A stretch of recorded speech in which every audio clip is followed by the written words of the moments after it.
The biggest lie we tell ourselves in bad relationships is not, I love them. No, the lie is this: they will change. And I want you to be very honest with yourself right now. Not emotional, not defensive. Just be honest with yourself. How long have you been telling yourself that? Weeks? Months? Years? If we are being truthful, most people don't wake up just one day and realize they were in a bad relationship. It happened gradually. At first, it was small things you brushed aside. You say they didn't mean it. They are just stressed. They've had a hard life. They are not used to love like this. Listen, those things might even be true. But here's the part we don't like to talk about. Understanding someone's pain does not mean you must accept their behavior. Somewhere along the line, empathy quietly turns into endurance, and endurance slowly becomes your identity in the relationship.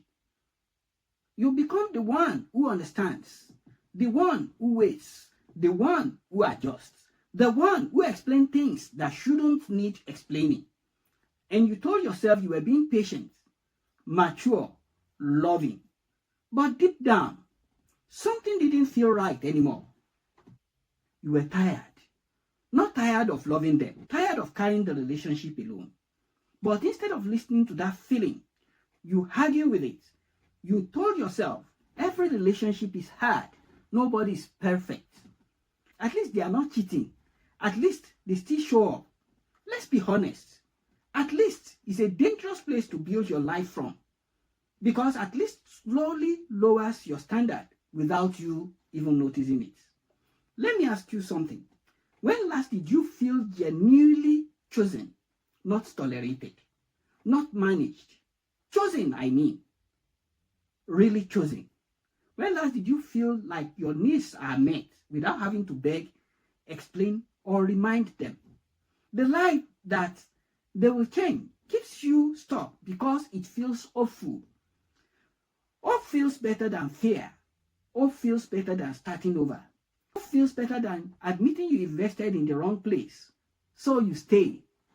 Not because the relationship is good, but because living feels terrifying. And nobody talks about how scary it is to let go of something you've already poured so much into. Time, energy, emotions, plans. You tell yourself, I can't just throw all this away. But here's the uncomfortable truth. Staying in something that is hurting you is not protecting your investment. It is increasing your loss. Let that sink in. Most people don't stay because of love. They stay because of potential. The version of the person they believe will exist if only things were different. If only they healed. If only they tried harder. If only they understood you better. But potential is not a relationship. Reality is. And reality is shown in patterns, not promises. Someone who wants to change doesn't need constant reminders. They don't need ultimatums. They don't need fear of losing you to act right. Change shows naturally. Consistency is quiet. Effort is visible. If someone keeps hurting you the same way, apologizing the same way, and repeating the same behavior, that's not mistake. It's a pattern. And patterns tell the truth, even when words lie. Here is another part we avoid. Sometimes you don't stay because they are good. You stay because you are afraid of who you'll be without them. You are afraid of being alone, afraid of starting over, afraid of explaining your breakup to family and friends. So you tolerate chaos because at least it's familiar. But familiarity is not safety, and suffering is not loyalty. Loyalty that costs you your peace is not loyalty. It is self-betrayal. Let me say this gently but clearly. Love is not proven by how much pain you can endure. Love is proven by how safe you feel being yourself. If you constantly feel anxious, if you are always walking on eggshells, if you keep shrinking to avoid conflict, that's not love testing you. That's your body warning you.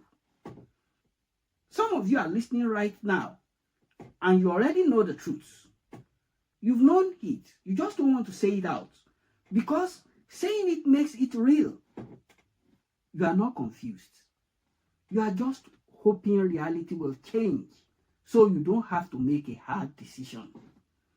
And that's human. But listen carefully. Waiting for someone to become who they could be often costs you the chance to be who you should be. You deserve consistency. You deserve efforts without begging. You deserve love that doesn't require self-erasure. And choosing yourself does not make you wicked. It does not make you selfish. It makes you honest.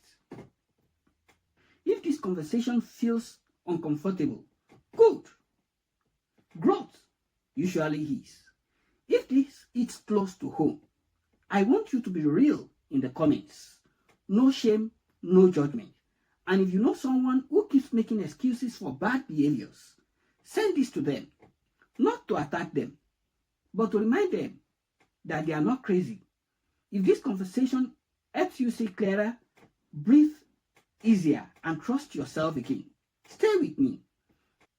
Press the subscribe button now because on this channel, we talk about the truths most people avoid. See you in the next video.